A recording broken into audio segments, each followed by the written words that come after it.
I'd just like to welcome you here for the celebration of the life of Kevin Grant Walker, commonly known to all of us as Grant. He was my brother-in-law, and we're here to celebrate the life that he led. I'd now like to start by asking Troy to come up and give a reading in the memory of Grant.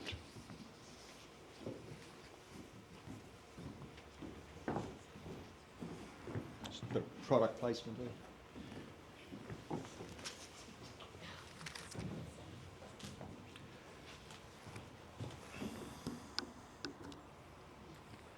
Time. I hope you all got a bit of time. For there is a time for everything, and a season for every activity under heaven. A time to be born and a time to die. A time to plant and a time to uproot. A time to kill and a time to heal. A time to tear down, a time to build.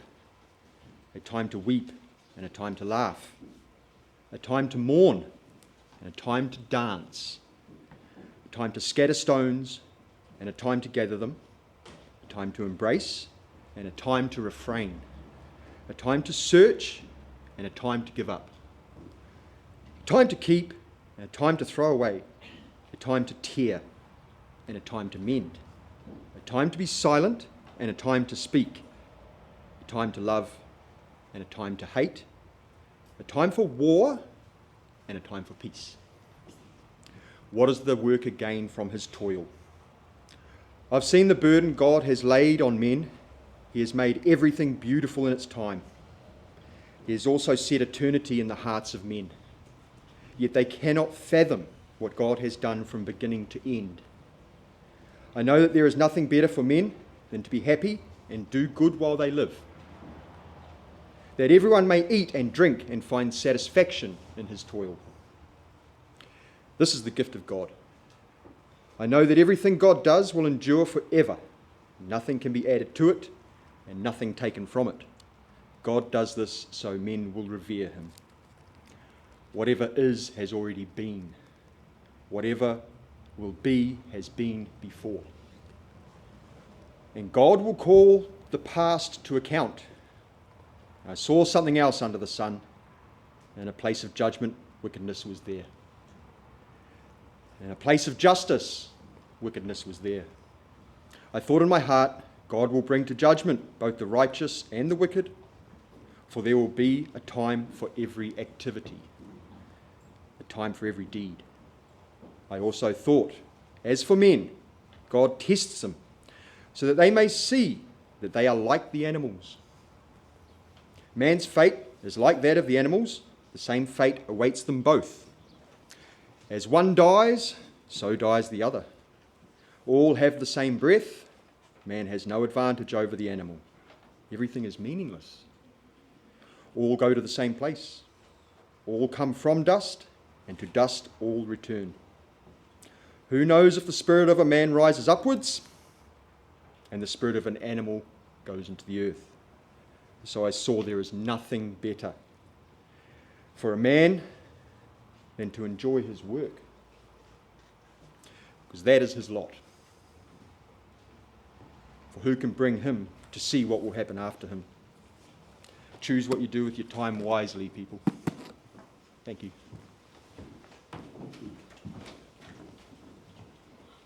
Thanks, Troy. Leo, would you like to come and say a few words, please?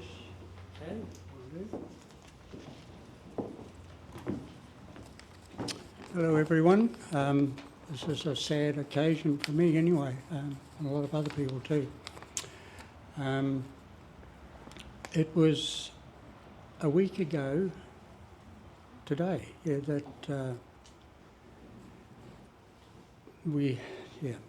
Granty actually died, and I was there just before he passed with Conan. Conan was there. I joined him, and what I have to remark on this was that Conan, I'm really impressed the way you held Granty's hand right to the end. That was quite impressive. Granty wasn't aware at that time we were there. He'd sort of, he wasn't really awake. And so, that was impressive for me, yeah.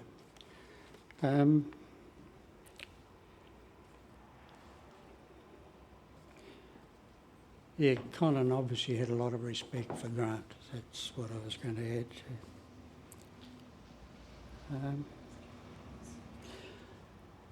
As far as Grant goes, I think it was one of the first jobs that he had was working for me. And he did other things during that time also. But he was, it would have been probably 60 years, close on 60 years ago, that I've been involved with Grant, and he's been helping me over that time.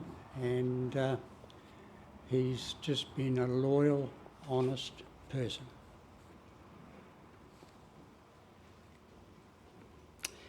And at that, or after that time, he did work for Murray and Christabel and Doug and Ann, and then the next generation, of course, have come in, and Mark and Vicky, and Rob and Adrian, and I think they're going to say something later on too. All that time Grant and I have been working together, I can't recall any time we really had a row about anything. We didn't agree always, but I'm totally aware that certainly we might be working, I might be doing something, and if Granty started, sort of muttering under his breath, I wouldn't have known what he was saying. I'm sure it was in a foreign language he was talking to me in. So, but and so it went on. He was a total honest and person to deal with. He never really had a bad word about anybody. Except for some politicians and certainly unions. He didn't tolerate unions, so that's understandable. Well, I'm not going to bore you with other things, but it's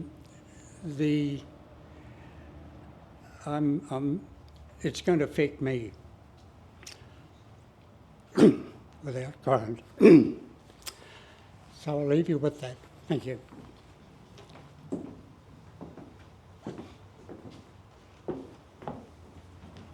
Thanks, Leo. Mark, I understand you may wish to say something.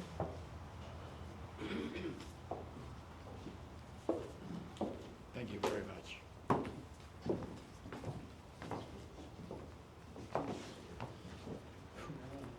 Good morning, everybody. My name is Mark Johns, and we have been lucky enough to have had the pleasure of Grant working for my wife Vicky and I on our farm for the last 20 years. Prior to that, he worked for my parents, Murray and Christabel. Grant worked on Mondays and Tuesdays for us. He never had a sick day, and only recently recognised and observed public holidays that fell on a Monday, depending on, he wouldn't recognise Labour Day because Grant has been the glue that holds our farming business together. As far as a worker goes, he is irreplaceable. He had an incredible memory and knew everything about the farm and its infrastructure. You'd be driving posts and he'd say, "Oh, wait, I think there's a water pipe that comes through here somewhere." And sure enough, there was. He helped build both of our houses, renovate and extend our cow shed. We built sheds and serviced all our machinery. He had skills in engineering, welding, building, electrical, fencing, chainsawing, digger driving, the list goes on. There really wasn't a job he couldn't do and do well. It was only a few months ago that Grant suggested that we re-roof the old hay barn. He was always very comfortable with heights and was technically very accomplished with everything he did. He even had his turn making cross-country jumps one year when I was involved in helping build some cross-country jump for the Girls Pony Club. One of my first memories of Grant was in 1977. He was a sharemooker for Mum and Dad and lived in the old salmon house. I was 7 at the time, and Grant was having a Christmas Eve party. Mum and Dad and I were there, and I was sure that because I wasn't home and tucked up in bed nice and early, Santa wasn't going to come and bring us presents. So I wasn't that happy being there. Around that time, there was also the occasion when Grant was coming home from an evening out and went around the corner, just around here, and judging by the skid marks, he had given it a bit of jandle, fishtailed it, and went off the road and hit a pine tree with his Datsun.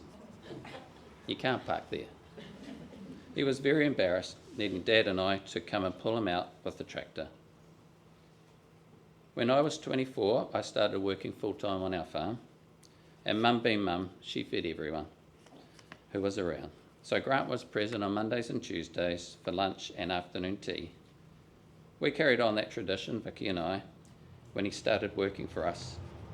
And as a result, Grant has been part of our family and seen our children grow up.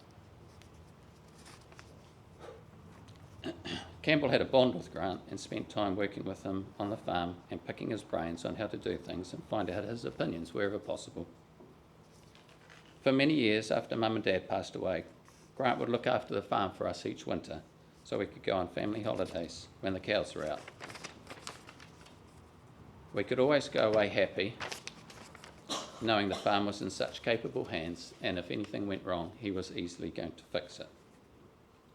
Grant was a firm favourite with all our pets. He loved animals, Grant. Tinky, which is Ella's pet cat, was particularly fond of him. Every Monday morning she would race off down to the shed as soon as she heard Grant's vehicle arrive for her pats and special treats. Rachel's very shy Springer Spaniel has also no hesitation in seeking out Grant for special attention. Ironically, Tinky, who was old, passed away the day before Grant. Grant was good at everything. Rarely did he ever have anything go wrong. However, I can recall 2 times when something completely out of character happened. One was when he was living in the old salmon house, and there was a big storm which blew the lean-to of the car garage down onto his car. So Grant needed the tractor to remove the blown down garage roof, so went down to the hay barn to get it. While he was gone, he had the door open to the shed, and the storm was still raging. And while he was rescuing his car, the storm blew the entire hay barn down and had to be rebuilt. The second incident was when he was backing the truck down the loading bank to tip fertiliser into the spreader. I don't know what happened, but it wasn't only fertiliser that ended up in the spreader, the truck did as well. You can't park there either. Actually, there was one thing Grant didn't do well. He never finished work on time. There were very few days when he would knock off at 5 o'clock. In fact, Vicky thought that 5:30 was his knock-off time because that's the only time he left. Grant never retired. We didn't even know he was sick until the day he told us he was starting chemo. He was a very private man who we will remember as a quiet achiever, conscientious, reliable, diligent, extremely capable and knowledgeable. We will forever be grateful for the many years he was part of our family and the huge contribution he has made to making our farm what it is today. Thank you. Thank you, Mark. Rob, please.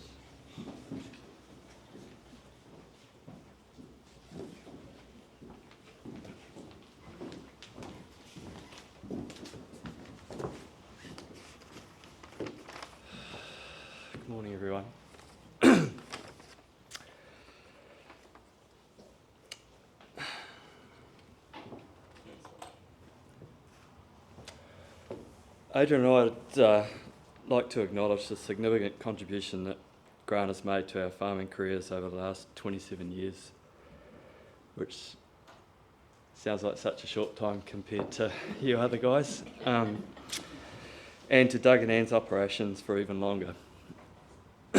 Our relationship was a bit different to that which he had with Leo and Mark, because when we started working together, I had zero farming skills, zero farming knowledge. And although I'm sure this was often a source of frustration for Grant, his personality and professionalism meant he never displayed any angst about working with and teaching the newbie. This approach continued over the years with our often younger and inexperienced staff. In fact, I would venture that passing on his skills was an area Grant got a lot of satisfaction from.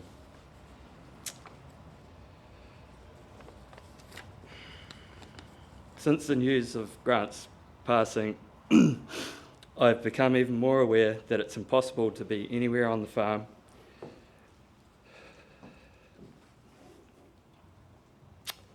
and not see multiple projects, improvements or development that Grant was involved with.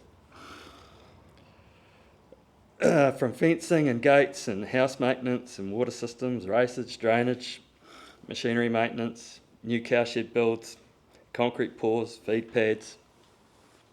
The range is endless and extensive, and it's a testament to his skills and willingness to contribute.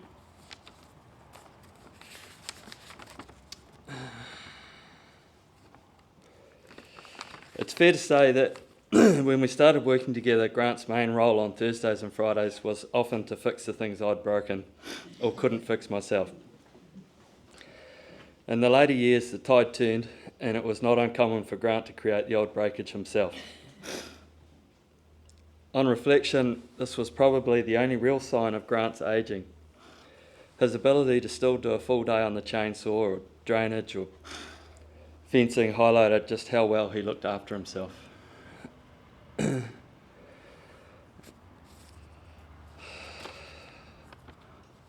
Over and above Grant's obvious physical skills has been his extreme loyalty and honesty and commitment. In our operation, which has had its share of uncertainty, intensity and change, it was often a calming and steadying influence to have Grant's dependability and consistency turning up 2 days a week. We're grateful for all that Grant has contributed to our lives and trust he is now resting in peace. He certainly earned it.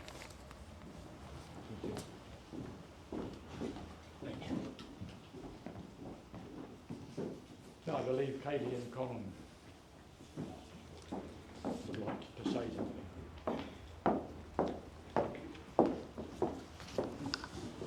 First of all, I'd like to say thank you very much to everyone for coming today. Now, pampas, I know it's a weed, but the reason it's there, and thank you very much, Anne, it's at the end of August when I was up here, Grant took a trip down memory lane. It was just before I found out he had cancer. But what he did do was go around Port Road and show me all the places where Dad once had market gardens. And one of the big things he remembered was the pampas that used to grow along the railway track. So thank you, Anne. You've helped. I will dispose of it properly, okay? It won't cause weed problems. Now, one of the other things that we remembered as we were sort of going around Port Road was that there were great big hills with clay on that we used to skate down and get very, very dirty, and I don't think it really impressed Mum that much when we came home. But and from there, Grant, who was 9 years older than me, he went to Hora Primary School, then on to Whangarei Boys High School, then finished at Waipu District High when we moved out here. But he wasn't ever the greatest scholar, but he did work hard and try his best, and I don't think he caused too many problems. It wasn't until later that he was with Leo, and I think it was with the guidance of help of Leo, that he found out he had dyslexia, which was the cause of his learning difficulties that he'd suffered at school. From then on, it gave Grant the opportunity to do what he always did, which was find a way around the issue, sort it out, work hard, overcome the issue, and then he became an avid reader and would read anything he could put his hands on. And I think that's a testimony to the sort of person he was. This determination was a characteristic that showed throughout his life, or as some of us call it, a bit of stubbornness in there, but it's a family trait, so he had plenty of it. As Leo mentioned, he went and worked for Leo. I think it was his first job. He stayed with Leo quite a while. Then he decided to take a little trip overseas. He was going to go to Australia for a while. Didn't last too long, but he came back, worked for a short time in Auckland delivering gas cylinders, and decided that no, his home and his heart was back in Marta. So he moved back here and remained here for the rest of the time. I'd like to extend a special thank you to the Johns family at this point, who have been like an extended family, and Leo, you were like a brother to Grant throughout the years. Thank you so much for the love and the caring and the support that you have shown Grant. Really appreciate it. Thank you. Now I've totally lost my place, and the big writing was to stop that happening. Now, he had, with Grant, he even went so far as he played hockey, tennis, squash was a great love of his. I think with the hand of Leo on his shoulder, he did go flying for a while. He was able to fly solo, but stopped at that point. But he did keep fit by playing his hockey. He was a man of few words, and he used phrases like, "Don't panic," or "Is that right?" I can't do it like him. He had the ability to appear to be listening to you, but if you knew him well enough, you could tell he had tuned out, okay? And he was thinking or concentrating on something else. But this casual and quiet approach that he had actually extended to the clothing he wore. His usual dress standard on the farm and around home was t-shirt, shorts, and jandals, or if going outside on a muddy, cold day, sometimes his gumboots. He would occasionally wear long trousers, but only if it was very cold. Grant did a few trips overseas, and during this time developed a love of photography, particularly mirror images of lakes and that type of thing. He enjoyed his trip to Canada and having a white Christmas, but he was smart enough to realise he couldn't wear his shorts over there. Conan, Grant and myself decided that we would do the Otago Rail Trail together. And one of the legs of the journey, Conan wasn't feeling so well, so he said to Grant, "You go ahead to the next stop, I'll go back with Conan to the previous stop." So we left Conan there, and I carried on back to the next stop. Grant and Conan were both standing waiting for me when I arrived. Conan had got a lift with someone. Grant, who I wasn't as fast as, had got there hours ahead of me. He looked at me and said, "What took you so long?" I was annoyed. Okay. He also liked puzzles and brain teasers. And when another trip where we went to Wanaka, and Grant and I spent hours at the puzzle tables playing with these puzzles. It was then that we found out Conan didn't like puzzles. As a brother, Grant was amazing. If you had a problem, he would listen, and he would let you talk it out, knowing whatever you told him was safe and would not be told to anyone else. He had the wisdom to let you talk it through yourself and come to your own conclusion. Grant, we were fortunate in that we got to say goodbye before you passed, but if there is one regret, it is that we never spent nearly enough time together.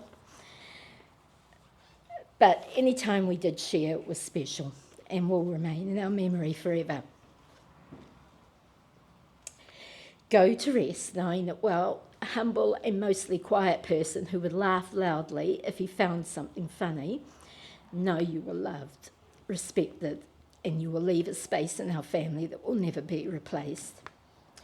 We loved you while you were alive, and we will love you in the memories forevermore. But please make sure that you and Judy leave enough room on that cloud for 5 spare harps for the rest of us to come and join you when the time is right. You can't get away from us that easily.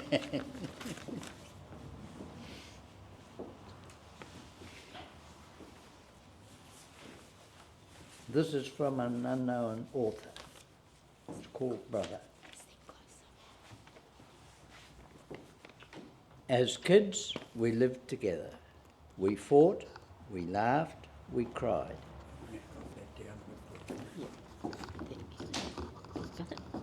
Yeah. Way to go. Too far. Yeah, it's that. Hold on. Oh, you got that? Okay. We got it. You're right. We got it. Yeah, sorry. Okay, I'll start again. As kids, we lived together. We fought, we laughed, we cried. We did not always show the love that we had inside. We shared our dreams and plans and some secrets too.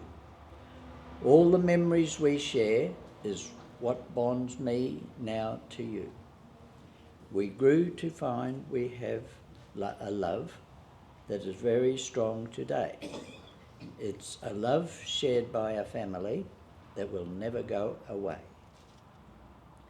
You are my brother, not by choice, but by nature of our birth. I could not have chosen a better one. You are the best on earth. Thank you.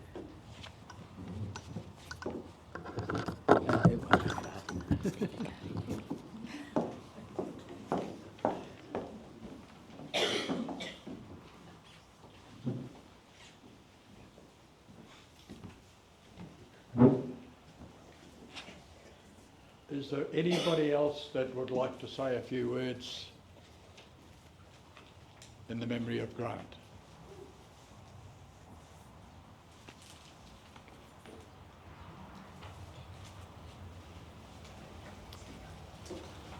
Okay, now it's time for reflection, and there's a very short PowerPoint presentation.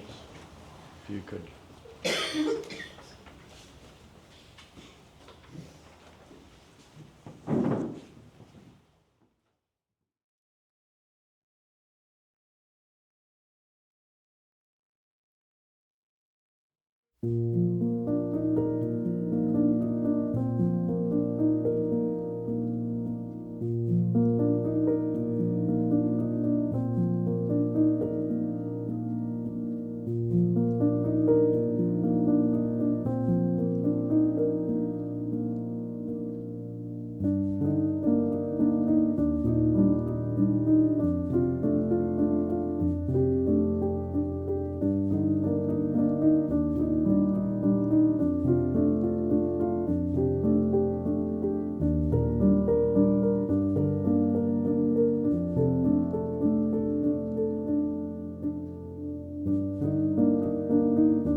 That was pretty fitting, wasn't it? He was a hell of a guy.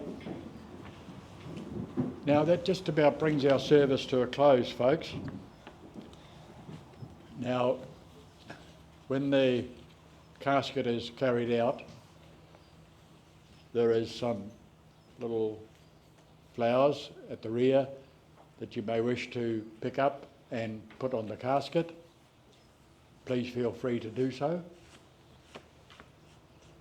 And there will be refreshments here that you're welcome to remain, have a conversation with family, friends, and I just know that Grant will occupy a space in your mind like he does in mine. He'll be there forever. Thank you.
Thank you.